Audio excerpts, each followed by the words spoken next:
You'll probably see a little yellow bar across the bottom of the screen now, just saying that recording has started. Okay, obviously the recording's there so that after the webinar is complete, I can send out a link.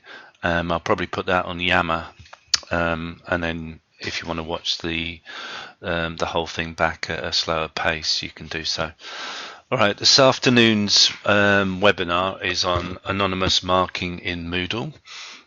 My name's Chris Rao. I work in CRIT as an academic developer, and before I get into the sort of real content of the webinar, I just want to give some sort of instructions about how the webinar is going to proceed. So basically I've muted everybody's microphones, so you can't speak. Basically you should be able to hear my voice, and you should be able to see what's on the screen in front of you. If you'd like to ask a question or make a contribution or anything like that, then there is a chat room facility on the left hand side of the screen. So to bring that up, you'll see a instant messaging icon, which is like a little speech bubble, and I've highlighted this with a little red arrow. So if you click on there, the discussion forum will come up on the left hand side and you can add a question. Okay, I'll tend not to go through the questions, but I'll probably look at those at the end. In terms of the content, what I'm going to do is in the next 20 minutes or so is to look at some of the recent changes that have taken place to anonymous marking. We'll then go on to looking at how anonymous marking is enabled in Moodle. Then we'll look at how a student uploads a submission, and then how as a lecturer you can download and mark assignments, and then obviously along with that how to reveal the identities of the students' work that's been marked. Okay, so I'll try and keep all of that to less than 20 minutes or so. Okay, so it's quite a recent change. Basically, the default option now in Moodle is that anonymous marking is switched on. So whenever you set up an assignment, it will have anonymous marking switched on. Moodle actually doesn't use the word anonymous, it uses the word blind marking. So I'll use these two words interchangeably throughout the webinar. What we actually mean by it is the absence of student names from submissions at the point of marking. And there have been a number of drivers for this. Probably out of those three reasons that I've just put up there, one of the biggest lobbyists for it has been the LSBU Students' Union. But along with that, it does allow students to feel more comfortable about the marking and the quality of the marking process, and it really safeguards staff against, and I underline this word, the perceptions that marking processes are biased. Okay, so those are the drivers for why it's actually happened, and it probably puts us more in line with other universities as well. Okay, what I want to do now is I'm going to go into a live demo of Moodle, so just bear with us for a couple of seconds while this page loads. You'll hopefully see the Moodle page in front of you. So, and hopefully you'll recognize this page. Basically, I've gone into a Moodle module. This is my own testing area. So it's a space that obviously as a lecturer you put your content in there or what have you. The first thing, I'm going to just go in and just show you where the blind stroke anonymous marking is actually located. So I'll go into assessments and feedback, and what I'm going to do is I'm just going to set up an assignment. So I'm going to turn editing on, and I'm going to add a new assignment.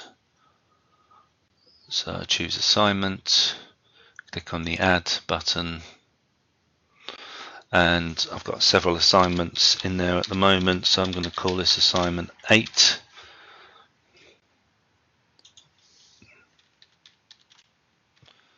I'm not going to worry too much about all of these settings here.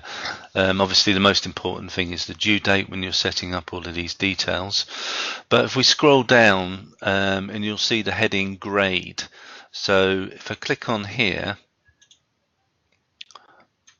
and then scroll down a bit, you can see the third option from the bottom, we have the heading blind marking. So obviously this is, because it's the default setting now, it's switched to yes. So this will be the case for all assignments that you set up from this day forward. If you've actually already set up assignments, it might be the case that this is switched to no. And if you've copied over assignments from a previous module, this possibly might mean that blind marking is not enabled. So to switch it from no to yes, you just click on the down arrow and vice versa. So I'll just click it to yes. There might be occasions where anonymous marking is not appropriate, and if that's the case, you have the power to switch it to no, but actually you need to inform your students that is the case. So it's your responsibility as the lecturer to inform your students that blind marking is switched off. Okay, so that's where you can do that. So I'm just going to go save and return to course. Okay, so I've got the assignment set up. What I'm going to do now is I'm going to log out and log back in as a student. So I've got the assignment set up at the bottom of the page. So I've called it assignment 8. Anonymous marking is enabled on there. So I'm just going to log out and log back in as a student.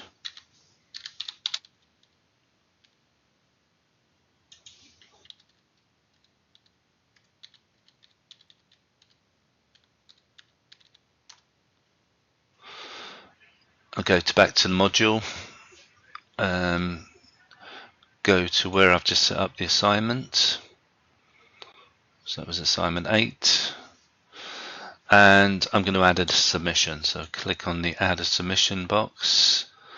I need to click here to add my file. So I need to browse, go to my PC and grab a document. And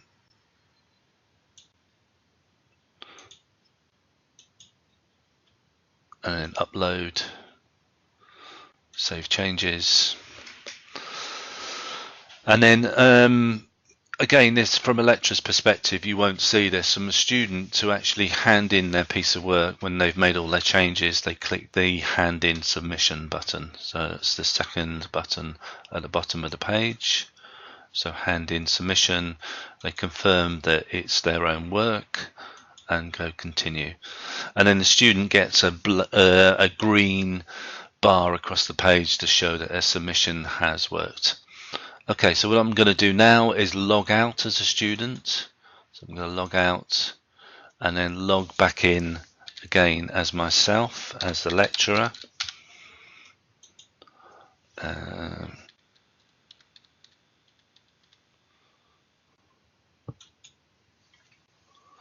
And then go back to the module again, go back to the assignment, and we can see now when we come to the grading summary page that we've actually got one assignment that's been submitted. So I'm going to go view all submissions. Okay, and this is the page which shows you all your submissions. So this is, first of all, basically the biggest change, the biggest difference that you're going to see as a lecturer. No longer do we have the names of the students. So we have another column now, and it's called identifier. So In this particular module, I think there are 7 students. We don't see their names or ID numbers or anything, so they're just called participant. And then Moodle generates a random number for these students. So even these numbers here, and this first one is 1309853, that's not the student ID number. That's the actual randomly generated number by Moodle. Okay, so the next stage then is to actually mark the student's piece of work. So I'm going to click on this particular one. I'm going to click on the grade button. And then I'm still in the anonymous marking stage, so I can download the student's work. So this is the link up here, so I can download, open that. I can add any particular comments if I wanted to, and then I can basically add any comments into the Word document as it is here. And then once I've done that, I would maybe add a overall grade, this assignment. So let's say this is a good piece of work. I'm going to give it 78%. It gives you a space to put some overall comments. Obviously you can put a lot more detail there than I've done. And then if you've actually downloaded the student's piece of work and added comments to it, in-text comments, you can actually then re-upload that student's work into this space here by clicking this little add file button. And then once you're happy with all of those feedback options, at the bottom of the page you've got the option, and you would click on the blue button that says Save Changes, and it gives you confirmation there. Changes to the grade and feedback are saved. Okay, so we've done all the changes there. So if I can now go back, we can now see that this piece of work has been marked. It's given a grade 78 of 100. You can see any overall feedback, and if I'd have attached the student's work as well, you'd be able to see that in that column. But again, at this stage we cannot see the students' names in Moodle at all. So once we've marked the student's work, we then need to give back the grades. So we would tend to not do that until we've actually revealed the student identities. So what we need to do next then is to reveal the student identities after the marking process is complete. And I don't mean just for the one student, but for the whole marking in the particular group, because once we reveal the identities we cannot hide them again, and I'll show you this. So under the assignment title, and this is called assignment 8, we have the drop down which is labeled grading action. So on the drop down, if we go to reveal student identities, so this is the third option down in the drop down box. So if I click on that link, I get the next page, and this is a message basically saying once you've actually revealed the student identities you cannot go back again. So in other words, you have to be 100% certain this is what you want to do, and if you are, you just click on the blue box and we can now see we get a slightly different view. So instead of the randomly generated numbers, we have the first name and surname of all our students. So we can say the first person here is Joe Turi, and the piece of work that I actually marked was the Dell student, Sandpit student 1, and the grades. So at this stage you can see that the individual names have been revealed. Okay, and then to actually send back the grades to the students, and we're typically speaking we'd do this for the whole class. So the easiest way to do that is to click on the select button on the top right hand, And so I've selected all the students in the class. All the students' work has been marked. You'll see once that box is ticked, it kind of goes an orangey yellow color. And then underneath the names in the drop down box again, we would select set marking workflow state. Okay, and then click on the go button next to that. So if I click go, and it says set marking workflow state for all selected submissions. Okay. And then what we want to do is release all the grades to the students. So in the drop down, after all the students' names, next to marking workflow state, there's a drop down box, and we would select released. We could notify students as well by email that the grade's going to be released as well by clicking that box from no to yes. I won't do that in this case. And then select save changes.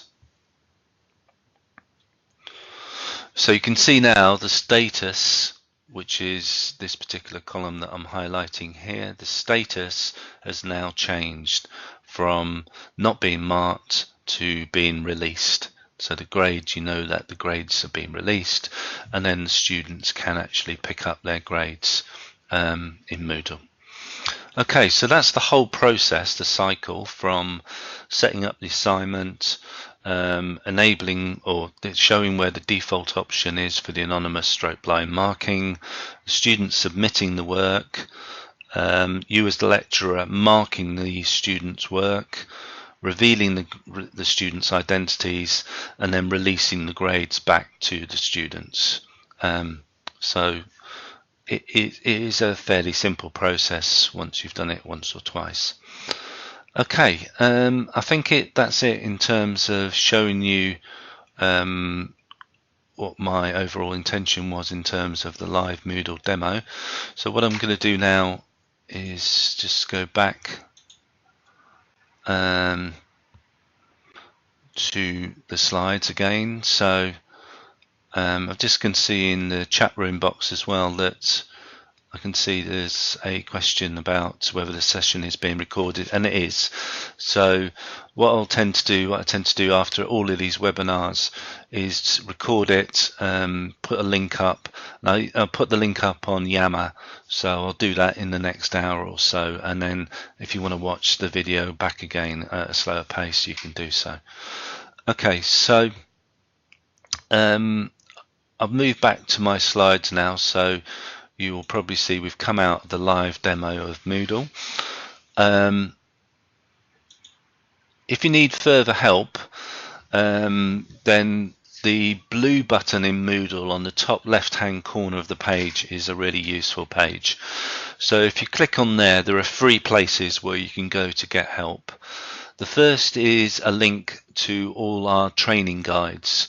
So if you want more information about anonymous marking, also any guidance that you want to give to your students about anonymous marking as well, or even just setting up assignments or the marking process, then click on that, the Moodle help button. Secondly, if you need any face-to-face training with any of this process, then the digital skills team, which I think is now based in the library, they're doing drop-in sessions. So again, likewise, those sessions are advertised via OD, and again there's a link on there that will take you to that page where those sessions and what times they are and where they are. And then if you have any technical problems, best thing to do is to contact the IT help desk, and again the link and email contact details are on that blue button as well. Excuse me. All right. We have some future webinars coming up.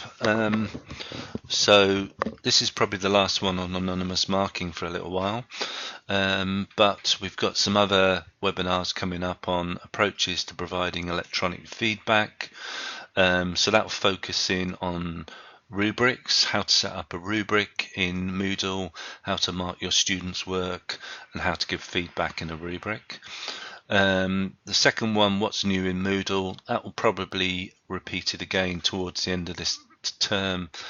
And then the last two are really getting things ready for next semester. So there is a specific webinar on that, what you need to include in your Moodle, and the Moodle site health check is kind of a baseline of what should go into your Moodle modules.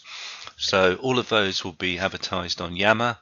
They're also advertised on the South Bank intranet page as well. So if you go to the CRIT page and then click on digitally enhanced learning, you should see those advertised. Okay. Again, Mark, sorry, I should have introduced. Mark's been manning the chat room. Hasn't been a lot for him to do, but what he has done is obviously reply to any questions there. I'll leave it open for a little while if there's any further questions. And finally, that's my contact details as well. So happy if you want to contact me outside of this allocated slot. That's it for this afternoon. I'll stay around for a few more minutes just in case there are any other questions.